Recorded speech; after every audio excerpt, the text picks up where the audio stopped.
here at awesemo.com. I think you guys are going to like it. We are, of course, presented by Yahoo Daily Fantasy Sports. And if you've yet to try it, we will drop a link in the chat. And hopefully you join us over there. Yahoo Daily Fantasy Sports. No cute names on the prize pools or the contest.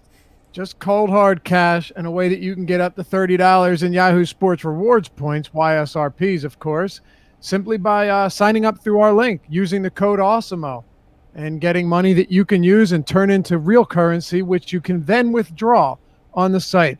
Lower management fees on Yahoo, sometimes none. You don't have to compete against 150 lineups, 10 max, even in the biggest contests. So it's a nice spot to play. And actually, my co-host Adam Scher is dipping his toes back into the Yahoo pool today. And we have, of course, Alex Baker, Awesemo himself, already took down the showdown slate today, looking to do it again on the main slate. Glad to have you with us, man. Thanks, man. I've been watching the show every day, and I got the call up, and I'm really excited to join you. And I know the work you guys do on a daily basis isn't easy. Hopefully, I can catch up quick and give some good analysis here. Well, I think I speak for Adam when I say that we're very happy to have you with us. And the call up, he says, Adam, like, oh yeah, we who's this Alex guy? Let's get him on the show. All right, let's dive into it. We'll toss it around and make sure that we continue to hit you with what we think is the best analysis in the game. Adding Alex to the show is only going to help. Alex, why don't you go ahead and just tell the viewers how we're going to do the deep dive over the next, what days you're going to be joining us so they know what to prepare for. So I'm going to be joining the two of you guys Monday through Wednesday each week. And then Friday, I'm doing the Yahoo strategy show. So real excited to be going 4 days a week on these YouTube streams. As if you didn't have enough. All right, let's get to it. All right, Adam, we'll start with you since you're the new one on the show. We'll christen you here. Baltimore and the New York Yankees. We have 8 games on this slate. We had 2 earlier today, 8 on the main slate. J.A. Happ, Andrew Kashner, one of the highest totals on the slate for the Yankees, sitting up at 5.5 runs here. And a guy in Andrew Kashner who has been absolutely bludgeoned by right-handed hitters this season. Now he's got to take on a Yankees lineup that's slowly getting healthy inside the hitter-friendly Camden Yards. Seemed like a really good spot for these Yankee bats. But before we get there, what are your thoughts on J.A. Happ against the Orioles, who he struggled against in 3 starts already this year? I mean, the Orioles are one of the worst teams in the league. As a team, I have them projected to be below league average in on-base, ISO, and just about average in strikeouts. So I think this is going to be a way above average matchup for J.A. Happ. But when it comes down to the value on DraftKings, he's 8K. FanDuel, he's 8.3. Yahoo, he's 42. So I think he's grading out the best as far as price on FanDuel. And then on on DraftKings, I think he's definitely in the mix. But I'm not going to force him in my lineups at all. What about you, Adam? J.A. Happ going up against Baltimore. We know that he struggled. His price is down on DraftKings. I think I can safely assume that Andrew Kashner is not in your player pool today. I mean, he's in my player pool. Well, of course, but he's not popping up. Yeah. No, certainly not. As far as Happ goes, I mean, the price tag is appealing. Obviously, agree with Alex about the Orioles not being a particularly good team. This particular lineup is weird because it's not good. I mean, you look at the guys in it, and there's not a whole lot that you're concerned about. But it also doesn't have Chris Davis in it. It has Rio Ruiz batting all the way down at 8th. So Davis in particular, who's been absolutely awful against left-handed pitching this year and strikes out a ton, not being in the lineup, takes some upside away from Happ. And I'm also a little bit concerned because so far this year, Happ only has an 18.5% strikeout percentage. Granted, he has had some difficult matchups, but like you mentioned, he also has faced this Orioles team 3 times already. So it's not like he, has had nothing but tough matchups. He was never a really high strikeout pitcher until the last year and a half, when he started really working his fastball up in the zone more often.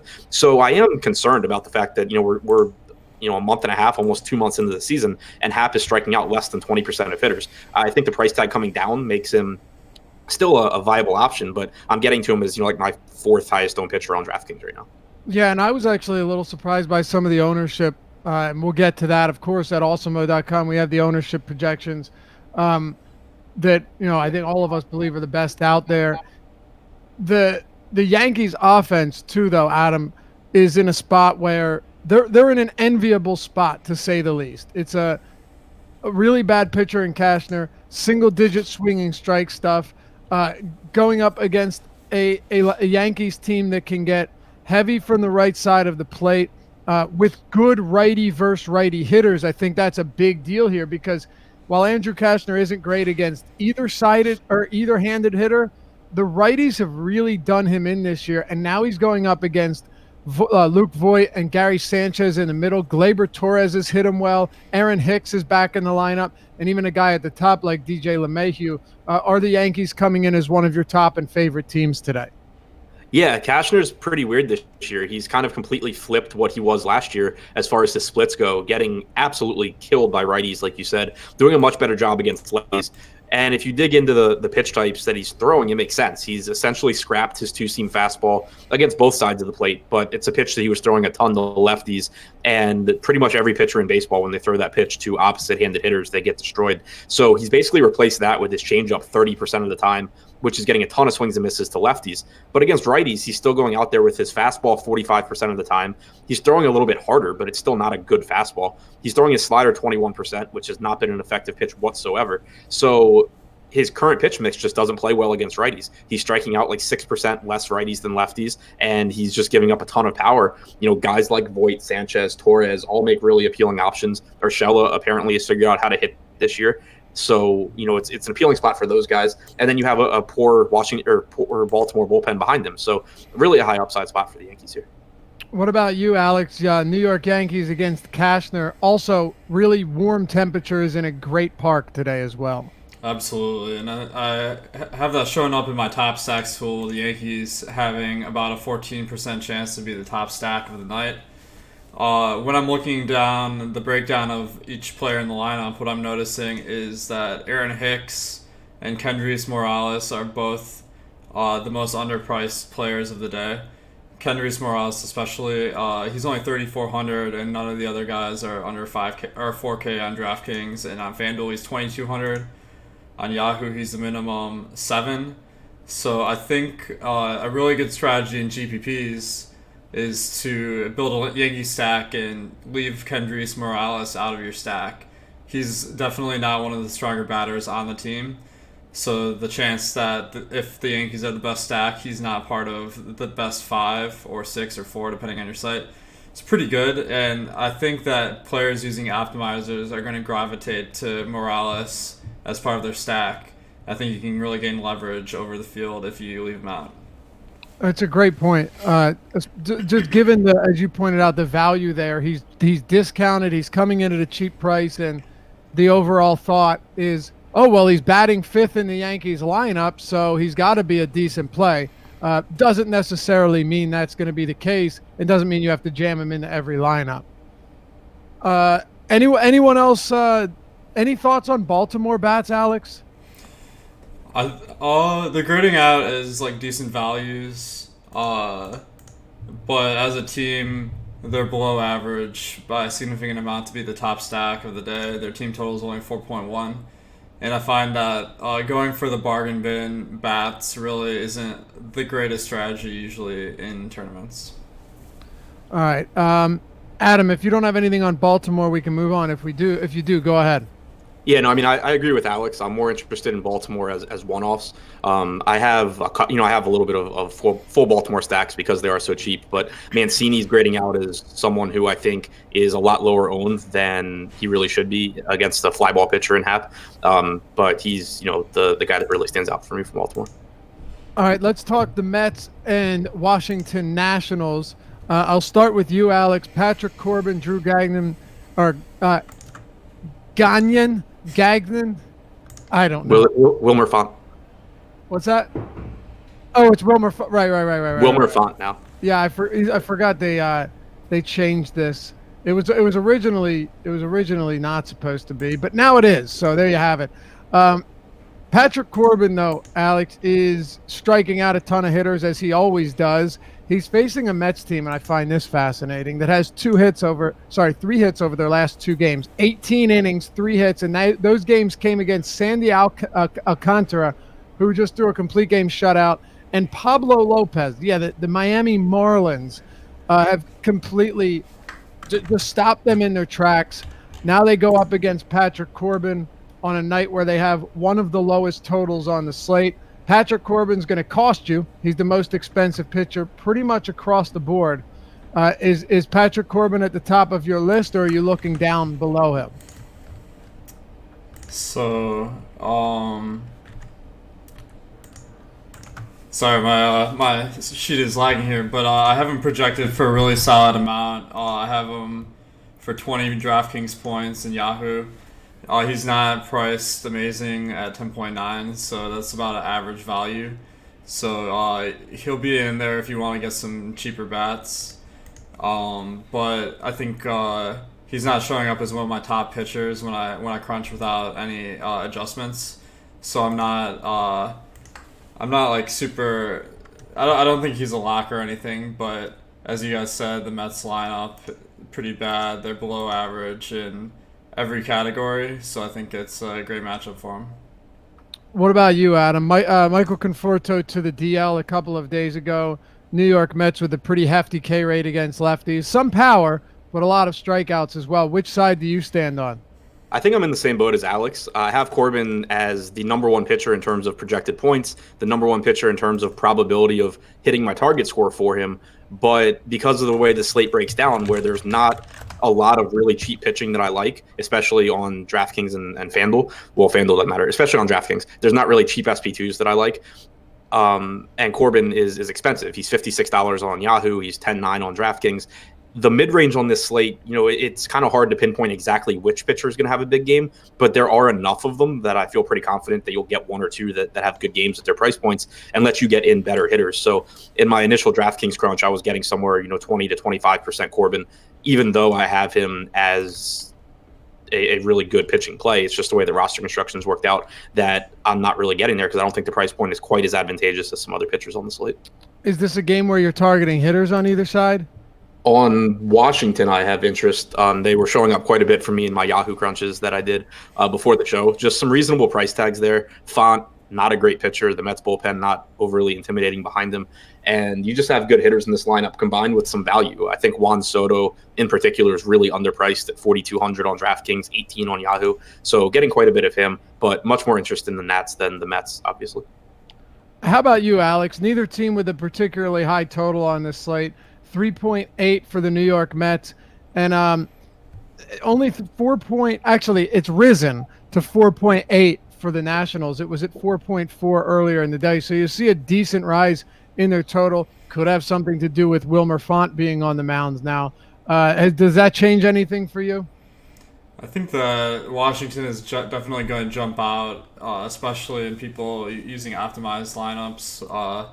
Have their team total above 5, and as far as value, they're well above average on DraftKings. They're about 2.2 points per dollar on average. The average for the slate is 1.9, so I'm expecting them to be in a ton of people's crunches.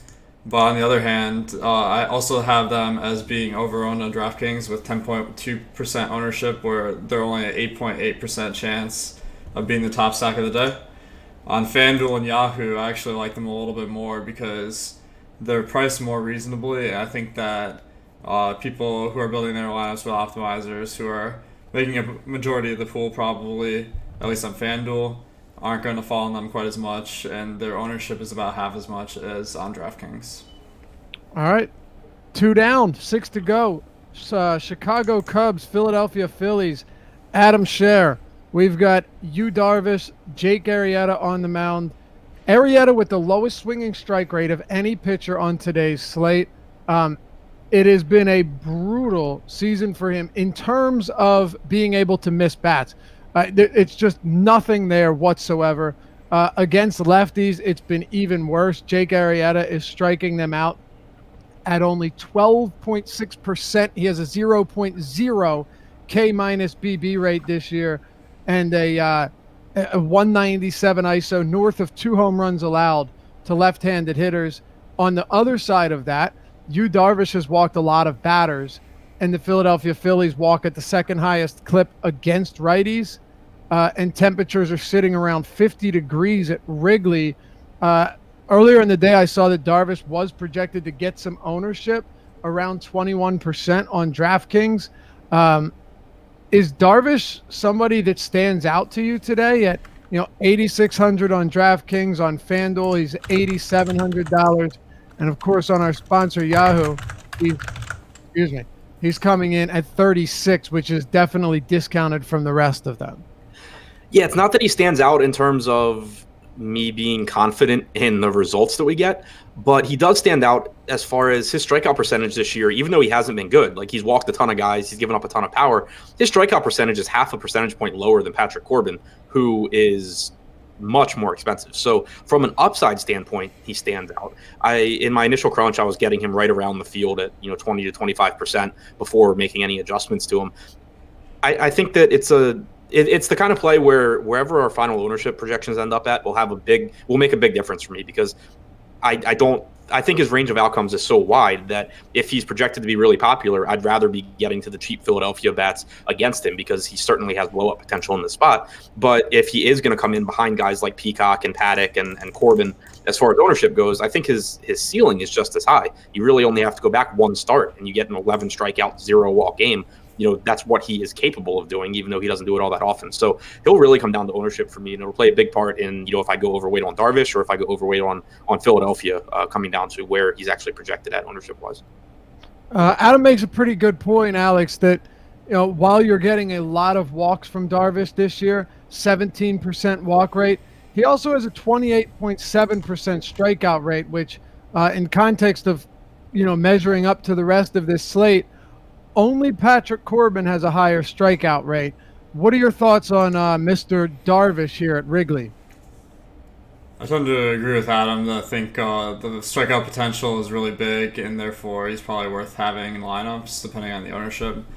But so far this year, he's struck out 28.7% batters. That's well above average. And then the Philadelphia lineup today, I have striking out about 22%, which is just shy of the league average. In particular, Jake Arrieta's strikeout rate is 45%. I have him for, so that's basically a free strikeout for Darvish. So I think the potential is there for a pretty good game, and I think that he's definitely worth taking in GPPs. What about hitters in this one, between two pitchers that definitely have their flaws, but also aren't some of the worst pitchers on this or in this league either? Yeah, I think the hitters are in play on both sides. Both teams have a 4.6 team total, which is about it's a little bit below average these days, but I think that just makes it ripe for picking a contrarian stack, and the ownership on both teams is around 5%. So I think that you can definitely do some lineups just stacking all the guys in this game up. Adam, are you on either side of hitters here? Yeah, so the weather is brutal, which makes me, or not brutal, but it's not good. It's like 50 degrees with the wind blowing in. That takes away some of the appeal, but I think that's made up for by the pricing here and the skill sets of the two pitchers. You know, when Darvish isn't striking guys out, even before his injury, he was having issues with home runs, and then so far this year, he's allowed 1.7 per 9 innings. You have a really, really discounted Philadelphia team, especially on DraftKings with $4,100 Hoskins, 4K, Harper, McCutchen, and Real Muto below 4K. It's really easy to get to them and then still get to good pitching. And Darvish very easily could come out here, walk a bunch of guys, give up a bunch of home runs, and just get lit up. So I think that's appealing. And then the Chicago lineup on its face isn't really pretty because you don't have Javi Baez, you don't have Wilson Contreras. But this year, Arrieta struck out about 20% of righties compared to 12.5% of lefties, getting no swings and misses against lefties, giving up a ton of power to lefties. And now you have these cheap left-handed bats like Kyle Schwarber, Victor Caratini with catcher eligibility batting fourth. Rizzo, of course, is a good hitter. It just became a much cheaper lineup with more left-handed bats, which is actually appealing against Arrieta. So if they are going to come in, with low ownership, like Alex alluded to, I think that they are both in really high upside spots. Yeah, I agree. One of the spots, he's going to be popular, no question, but Kyle Schwarber at the top of this lineup is really enticing. Especially when you're talking about a guy that is a liability against high K pitchers, not contact guys like Jake Arrieta, which is exactly what he's turned into, right? So when you have Kyle Schwarber that's going to miss quite a bit, strikes out a lot more against lefties, even though he's not going to see a ton of plate appearances, 25% against righties, but Arrieta's at 12% strikeouts against lefties. I mean, it's really one of the worst marks in the league among all starters. Factor in his swinging strike rate, and it's even less appealing. So I'm with both of you guys. My thing is I prefer Cubs bats over Philly bats. Has nothing to do with the total. It has more to do with while Darvish has allowed a good amount of base runners, a lot of it has been on walks, and I think Jake Arrieta is more liable to give up the production that you need on that side of it. Now we'll go to Seattle and Texas. Mike Minor, Mike Leake. This is clearly going to be one of the more popular games on the slate, Alex, and not for pitching. You have a 6.1 implied total for the Rangers, down to 6 now, actually. I think for all intents and purposes, it's pretty justified. Although the one thing that's kind of interesting is Leake has been a lot worse against righties. He's not good against either, but a lot worse against righties. There are only 2 right-handed hitters in this lineup, Hunter Pence and Isaiah Kiner-Falefa. Pence is actually one of my favorite hitters on this slate. Cover the deep dive. He is expensive on some sites, so proceed with caution there.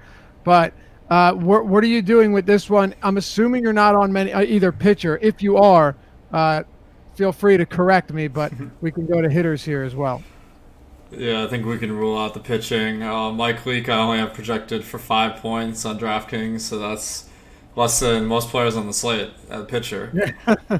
And team totals, I have 6.2 for Texas, 5.4 for Seattle. And I think on all 3 sites, they're priced above average. So I think that these are clearly some of the best stacks of the night.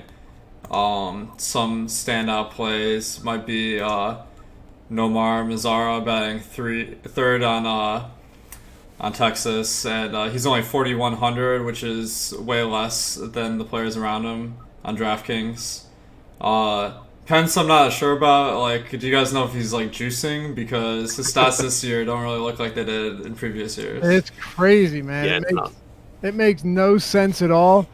But he's obliterating right-handed pitching, and Mike Leake has seen his slider and his fastball get crushed by righties this year. Hunter Pence, in the opportunities he's seen, has monster numbers against both of those pitches when facing righties. I just think he profiles really well in this spot. I think a lot of it comes down to, he's above 5K, and there's a lot of hitters above 5K that are in good spots. Is Hunter Pence going to be one that ends in a lot of lineups? My guess, though, and I haven't looked, Adam, I'm going to pull it up right now. I would think that Pence would actually be one of the lower-owned Rangers, but I could be wrong. He's at I don't see him on here. Go ahead, Adam. I was going to say, I would assume so, because for all intents and purposes, he's the same price as Mike Trout on this slate. So right, of course. It makes it hard but to it's get also him. baseball, and yeah, and people are going to just stack the Rangers, and he's part of that stack. So yeah, it'll drive his ownership up higher than it would if he were, just like a random one-off somewhere. But yeah, I mean, Leake has been better against lefties. He's kind of borrowed the Andrew Kashner formula and is throwing a ton of change-ups to them, getting more swings and misses. But still obviously a really, really difficult spot. Joey Gallo's turned himself into one of the best hitters in baseball. I think that even though he is really expensive, that price tag is, pretty much justified here. Mazzara, like Alex said, is at a really nice price point. It's tough to get to them and still pay up for pitching, which should keep their ownership in check at least somewhat. And makes me want to get there in tournaments because they have a really high ceiling against Leak. Seattle's bullpen has been bad this season, and they actually just traded one of their, I'm not going to say best, but one of their better relievers who actually was relievers. Yeah, serviceable relievers, who was one of their only well-rested arms. They just traded him to the Braves earlier today. So they're a little bit shorthanded in the bullpen as well. It has the makings of a game where if they get to Leak early, they could just be adding on runs all night. All right. Yeah, and I think you could very easily see that be the case. Plus, the Mariners' bullpen on the season ranks like bottom 6 in xFIP as well. So they haven't been all that stout. Alex, when you talk about the Seattle side of the ball, we obviously know that Texas is in a really, really favorable spot. I mean, if I were to just go over everything here, it would take too long. But you're talking about temperatures that are coming close to 90 degrees. Winds blowing in at Globe Life, but that's never really made a difference. It's not Wrigley. Just really, really favorable hitting weather inside Coors Southwest. And the Rangers against Mike Leake will have, no question, a lot of ownership. What about against a guy, Mike Minor, who has performed admirably this season, has pitched well more times than he has, and he's had monster upside. I was amazed to see that at home this season, he has a 1.88 ERA, and he's allowed 6 runs over 29 innings. But do you see that? You see that coming to a halt today against a power-packed, righty-heavy Seattle Mariners lineup? I think there's some red flags for rostering Seattle bats.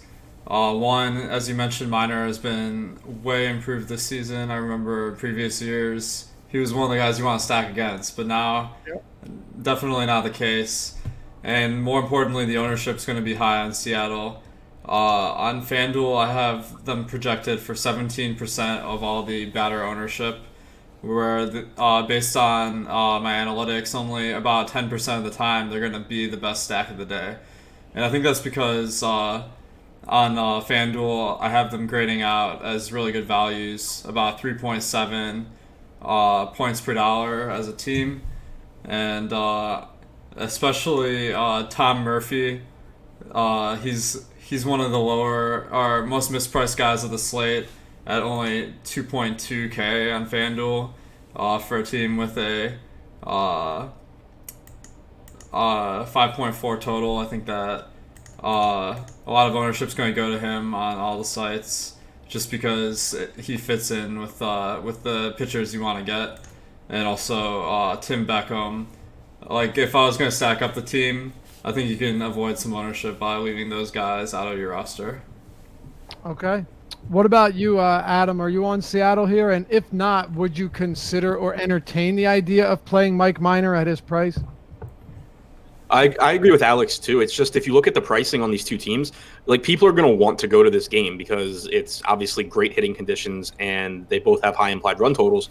But when you look at the pricing, like, the most expensive hitter on the Mariners is $1,100 less expensive than Joey Gallo, $700 less expensive than Hunter Pence, $400 less expensive than Danny Santana. It's just the easier team to stack. And I think that there's a chance that you kind of see ownership flipped in this game where, like, the team with the slightly lower implied run total gets more ownership because of their pricing.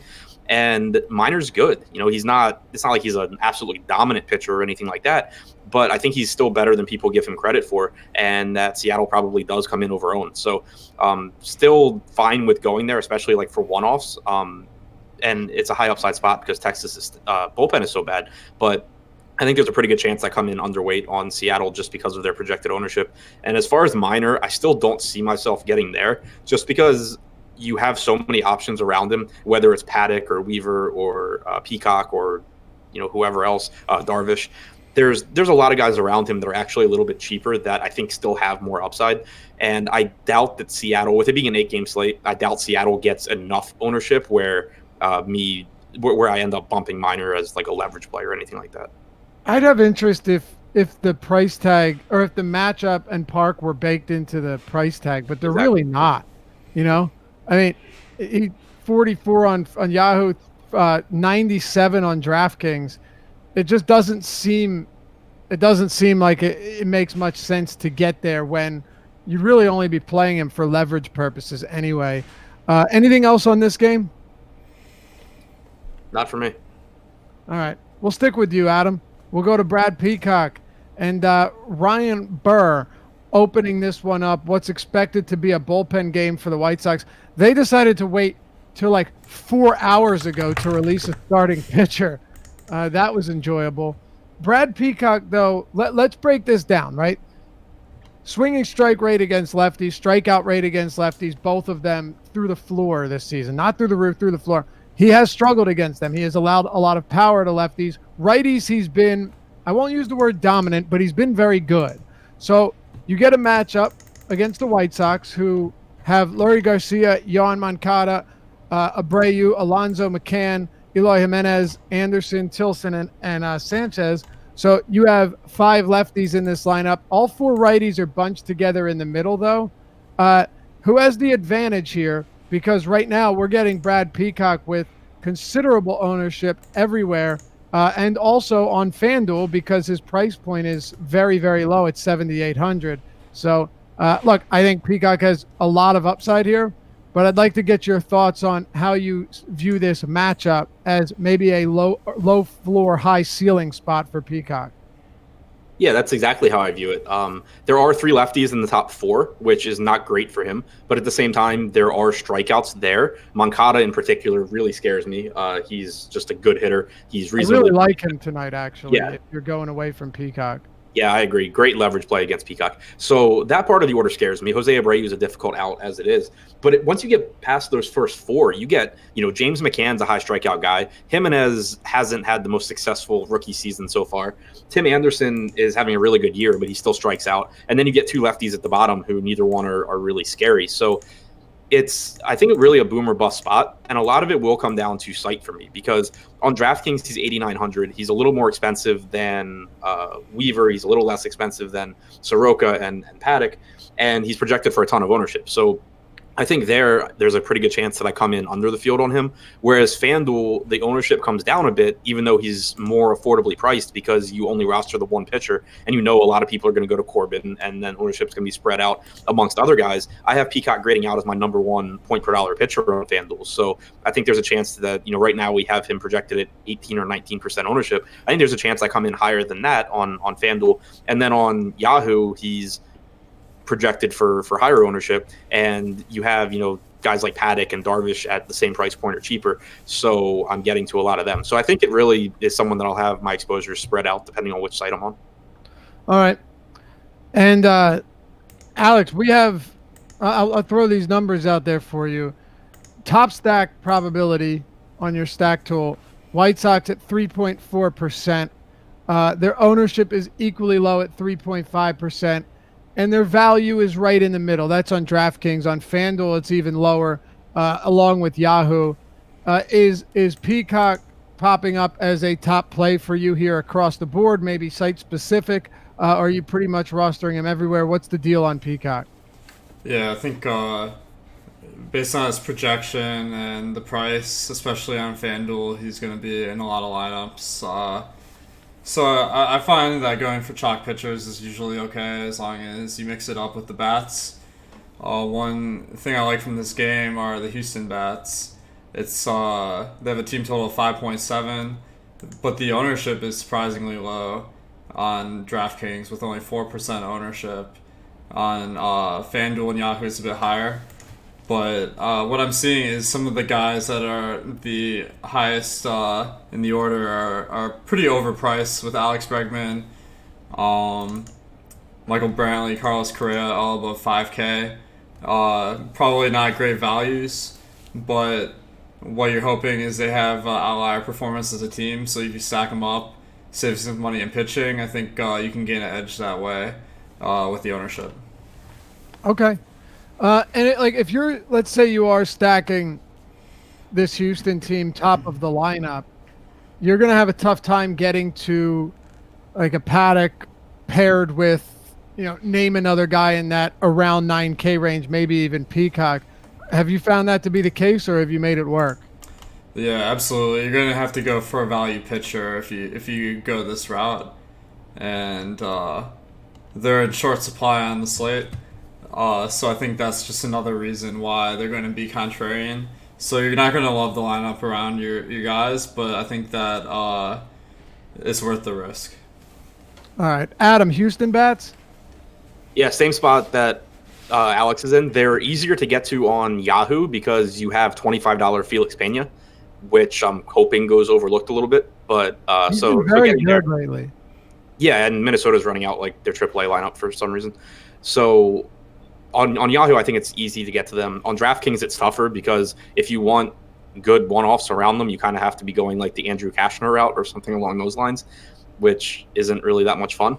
But for that reason, I think that it does give you a ton of upside in tournaments because you think about where people are going to want to pay up for hitting, and it's going to be Texas, it's going to be Seattle, and then you're going to get ownership spread out elsewhere. So you're probably going to get Houston against a Chicago bullpen game, a starting pitcher for the White Sox that struck out 22% of hitters despite being a reliever.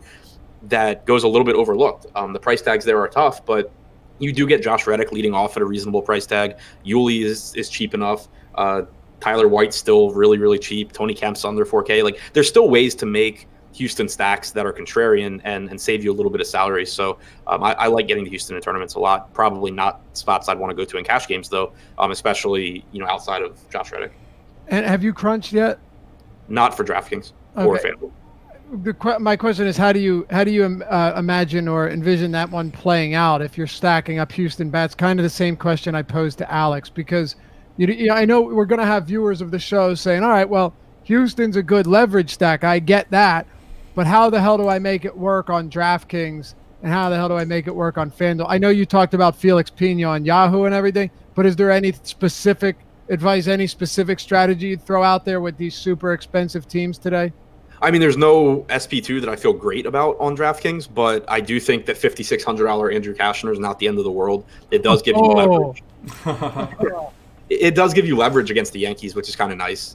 So I think that he's one way you can do it. But also, if you just go to like 2 8K guys or 2 guys around there, that's still only spending $16K at pitcher. It still makes it so that you can, get the Houston stack and probably get one-offs like Kyle Schwarber, guys like that. So something like, I don't know, Happen Weaver or, guys in that range, I think you can make it work. All right, sounds good. Let's keep it moving here. Before we do, I will let you know, too, that the man with us, Alex Baker, has a lot of really cool tools on awesemo.com. The ownership projections, player projections, the stack tool. You've heard Adam and myself talking about it a lot recently. You have Adam in my article, the deep dive that we put a lot of hours into every day. Fantasy Cruncher add-on, of course, with Fantasy Cruncher Pro. The lineup builder, which is very cool for anyone that might not be crunching 150 lineups each day. Very helpful there, and so much more. Really, content for all of any sport: baseball, basketball, hockey, PGA, NASCAR. I'm just reading straight off of it. MMA, NFL, betting.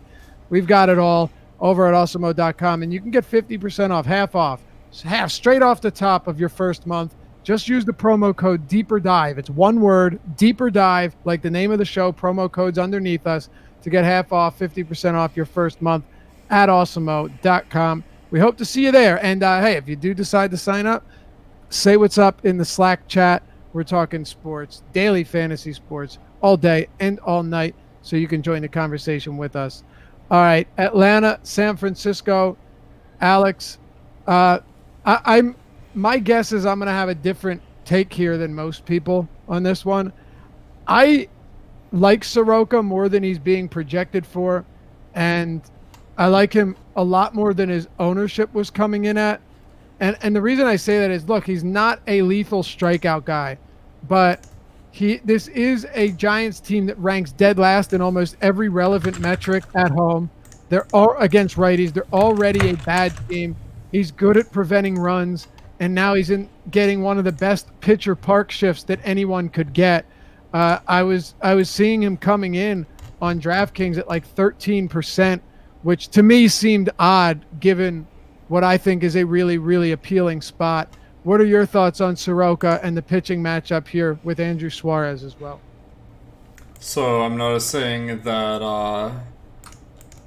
the projected strikeout rate for the San Francisco team is a little bit below average. So I think that's the reason why Soroka might not be standing out as much as some of the other guys in that 9K price range, especially like Chris Paddock. But I think, I mean, the team total says it all. Like, San Francisco's only projected for 3.6 runs. That means Soroka could easily go in and get a good game. So I think it's pretty reasonable to go for him as a contrarian play. The only thing is, I think that price tag is just a little bit too high for me. But that doesn't mean I'm going to be going to San Francisco just because their chance of being the top stack of the night is so low. I only have them at a 1% chance. I just think San Francisco weather is never that great for stacking. All right. Yep, Park and the team. Look, I don't disagree. Soroka's price tag is up there a little bit. I think just one of the other things, though, is when I look at a lot of the other pitchers, I feel like some of them are a bit pricey as well, so it's not as bothersome to me. Adam, what are your thoughts here on the pitching matchup, Soroka, Suarez, and feel free to transition into hitters here if you have anything at all. Obviously, really good Park for pitching. I said on the show with Jake this morning that I thought I would get a lot of Soroka just because of the Park and the matchup. But after going through projections and creating some, dummy crunches, I'm really not getting there for the same reason that Alex said. It's just that from an upside standpoint, he's a little bit overpriced, I think. And it's a slate where pricing's kind of at a premium. Like, you don't have a cheap SP2 that you feel comfortable pairing these guys with. So spending that extra, $700 from Luke Weaver to Soroka, it costs you, and it makes it kind of tough. So I do like the spot. I'm happy with any Soroka I get, but I just expect that I'll have more of that ownership going to guys like Weaver, Darvish, Paddock, because I think he's just better than Soroka. So, kind of getting there. I do have interest in the Braves, though, just because they are reasonably priced. They do have a ton of right-handed power. This is the first start Suarez is making in the majors this year. But last season, while he wasn't terrible overall, he did allow a ton of power to righties, including in San Francisco. He allowed almost 1.6 home runs per 9. You have tons of power from guys like Acuna, Swanson, Donaldson, Riley, Albies. Flowers is a reasonable catcher option. And with a 4.1 implied run total, I just think that Atlanta probably goes overlooked here. And they kind of fall into that Philadelphia category where they are just a little bit cheaper than their talent level suggests they should be. Okay. Makes sense to me. Yeah, sometimes Park isn't everything. And if we're to be fair, not a good home run park at all, but quite a bit of doubles and triples. So it's not unheard of that teams can have a decent offensive output at Oracle Park. It's just, far less likely than any other park. Sure. All right. Let's see, 2 games to go here. We'll stick with you, Adam. Angels and Minnesota Twins. Jake Odorizzi, and you have Taylor Cole here opening this one up and giving way to Felix Pena, who last start wasn't great, wasn't terrible, actually, against the same Minnesota team. But the previous – no, sorry, I shouldn't say start. The previous outing where he tossed 7 innings in long relief, 7 3-hit scoreless innings against Detroit. Pena has had some really strong performances this year. It's just a matter of how much are you willing to pay for a guy that might only throw 65, 70 pitches, which I believe is why you mentioned on Yahoo. It mitigates a lot of the risk at $25. Right. Minnesota's been one of the best offenses in baseball this year, and Pena does have better strikeout stuff against righties than lefties. There are 6 lefties in the lineup for Minnesota. So it's not the best matchup in terms of strikeouts. It's still a dangerous matchup, especially at the top. Kepler through Sano, you have good hitters there. You have Astudillo hitting third, who essentially does not strike out. So you're down to like 2 right-handed hitters for Pena to strike out.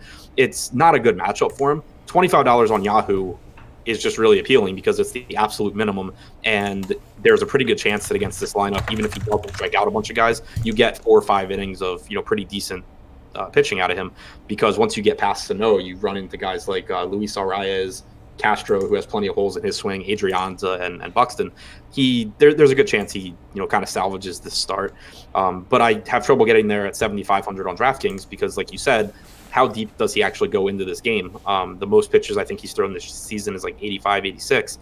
Or he threw 90 once, 86 once, but other than that, he hasn't topped 80 pitches. So it's tough to justify that price tag. So really site dependent for me. All right. What about you, Alex? The pitching in this one, if you're not on anything here, feel free. We can transition straight to the bats. Yeah, as far as pitching, I kind of agree with Adam that Felix Pena gets you a lot on Yahoo because he's the min price, but when you go up to DraftKings and FanDuel, he's more reasonably priced, so I'm not really on him. And then Odorizzi, he's not really standing out for me. So it's not much reason to be optimistic about the strikeout matchup versus the Angels. And then the team total is about average, so I think he's not really standing out on a slate where we got some really good options. Yeah, I think one thing that pops out, despite no crazy high totals, is DraftKings continues to price Shohei Ohtani through the floor, which has been, really remarkable. He's $4,000 on Yahoo, and I know that Odorizzi's done a solid job of limiting lefties this year, but man, that is a ridiculously low price point for someone that is as good a hitter as Shohei Ohtani. Absolutely. I think that he's going to be a lock in cash on DraftKings because for sure he's only 4K. Like, so far this year, he's only had 133 ISO, but over the past year, if you take into account last season, his ISO is 261, which is way above the average. On-base percentage solid, average above average. You see what I did there? Anyway, so I think he's a lock. And then on the Minnesota side, Williams Astudillo is probably going to be the cash catcher because he's batting third. He's only 3,300. Not the greatest batter in the world, but the team's projected to do pretty decent, and just the lineup spot and the price are too good. And then on DraftKings in particular, it's pretty rare to get a guy below 3K. And Luis Arias, he's only 2.8K, so if you need a cheapie to fill out your roster, I think he's a pretty decent guy to take a flyer on. All right. Adam, you want to add anything to hitters here? Astudillo batting third, as Alex put it, probably going to be your cash catcher. Doesn't strike out. Might not be a great hitter, but he's going to put the ball in play. And, of course, Ohtani at 4K is just downright absurd. Yeah, I agree with the guys Alex said. In general, Minnesota is just a really cheap team. Kepler, 3,800, Rosario, 4,300, Polanco, 44. Those are all appealing price tags. And then on the Angels side, it's a team that I hate stacking. But there are, obviously Mike Trout is a great play regardless. But on Yahoo, he's only $22, which is not even the most expensive hitter on the slate. Like Chris Bryant's $5 more expensive. And then Ohtani, like you guys said, is just mispriced on DraftKings. So even if you're not full stacking the Angels, there are, I think, a couple one-offs that are some of the best plays on the slate. All right, sounds good. One to go here, and then we will give our top stacks before we head out. Alex, we have Arizona and San Diego. Chris Paddock, Luke Weaver, who has been sensational would be an overstatement, but he's been pretty good by Luke Weaver standards. And then Chris Paddock on the other side of this game has done a very solid job of racking up strikeouts throughout the season. 26% K rate thus far, 24 against lefties, 28 against righties. And I don't believe we have lineups for either team yet, but Chris Paddock and Luke Weaver both projected to have quite a bit of ownership today, pretty much across the board, but also strong plays. What are your thoughts? Yeah, I think this is probably the game that people are going to get the most pitching from. The over-under is only 6.5, which in 2019 is outlier as far as low totals, and I think it's a lot to do with the park, but also because the pitchers are above average. On the year, Chris Paddock has an xFIP of 3.6, and Luke Weaver has an xFIP of 3.7. I think the league average is about 4.25, and so these guys are well above average. The San Diego lineup I have striking out at 24.5%, which is a few percentage points more than average. Arizona's not as good for strikeouts, but they have a team total of 3.3, which is really, really low. And so I think there's a lot of optimism for both pitchers here. All right. Yeah, and I think this is one of the reasons that myself included, Adam, will end up. I'm struggling with the Alex and Adam, man. It's going to take some getting used to. One of the reasons would be Arizona doesn't strike out at an alarming clip. Neither do the Giants, but Chris Paddock just has better overall strikeout numbers than Mike Soroka. Both favorable parks. So Paddock's probably going to get the nod here over a guy like Soroka. Even though I like Soroka, Paddock seems to get the edge. But Weaver's also in the conversation. Let's talk about both of them. Go ahead.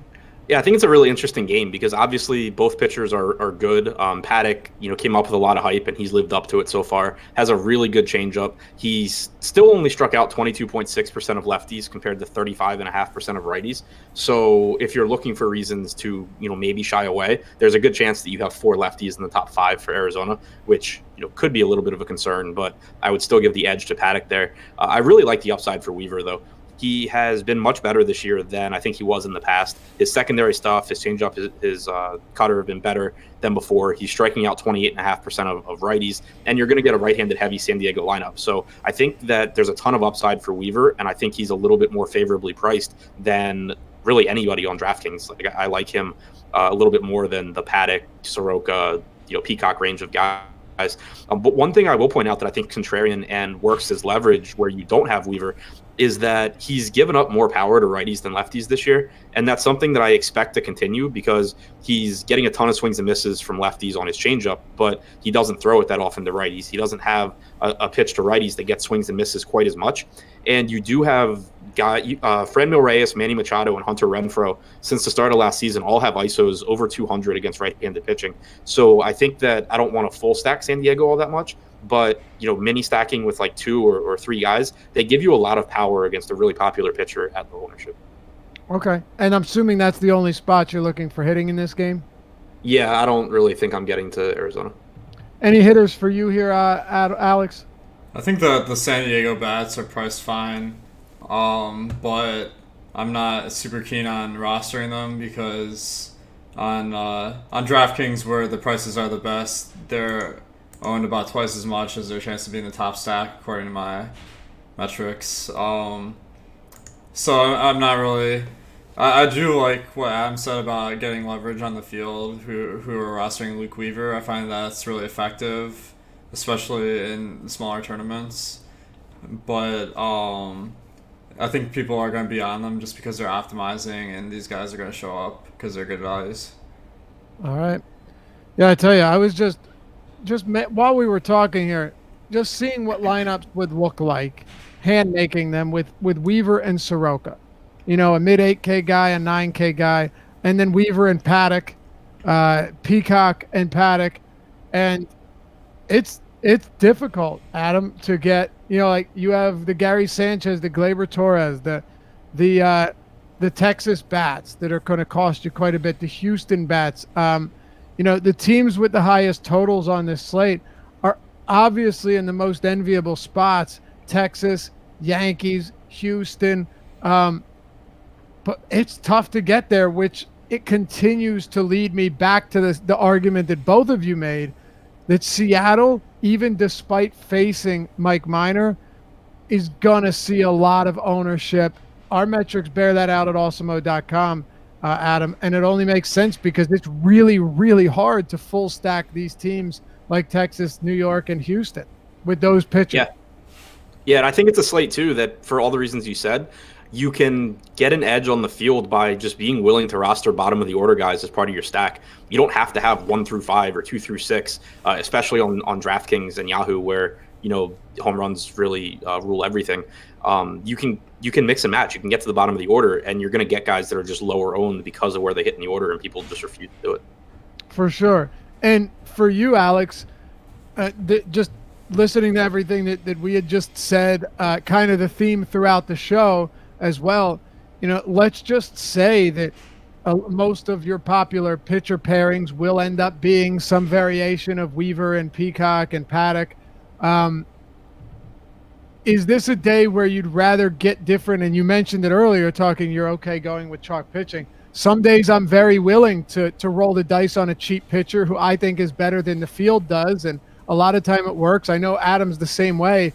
Is this one of those slates where you're willing to do that, or would you rather be different? I'm not talking in every lineup, but would you rather be different for the most part as far as hitters go? I think in general, it's a little bit easier with hitters to be off the board because there's so many more to choose from. But I think today you guys are making a really good point that all the pitching is around the same price point. So really, that doesn't give you a lot of flexibility with how you construct the rest of your roster. So I think going for some crazy pitcher like Andrew Kashner, who's not in a good spot but super cheap, that could just be a good strategy because you're just doing something that isn't going to pop up for everyone else, and you have a clear route to winning, which is that the high price bats you get are going to do really well, and people with the chalk pitchers won't afford them. Yeah, it's you're not wrong. It's crazy to think Andrew Kashner could, but it's very possible, and you're also going to take out a lot of people that are loading up on Yankees bats as well. All right, guys, this was fun. Before we head out and turn this one over to the Live Before Lock crew, Josh and Jake coming up next at 6, going to take you to 7:05. Let's go ahead and do our top stacks.